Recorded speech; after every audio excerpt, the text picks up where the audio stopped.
To end this episode, Israel ने और एक अटैक किया सीरिया में, और उसमें तो भाई सीरियन डिफेंस मिनिस्ट्री के पूरे बिल्डिंग को ही उड़ा दिया।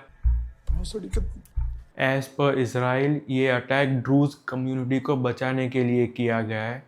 And just to give a brief perspective, Druze एक इस्लाम से मिलता जुलता ही एक धर्म है जो अपने आप को लेके काफ़ी सीक्रेटिव है। और ये कहा जाता है कि भाई कुछ इस्लाम से ही अलग होके बना है 1000 साल पहले। सीरिया और इसराइल दोनों जगह पे थोड़े थोड़े ड्रूज है, और ये ड्रूज जो है वो इसराइल के एलाइज है।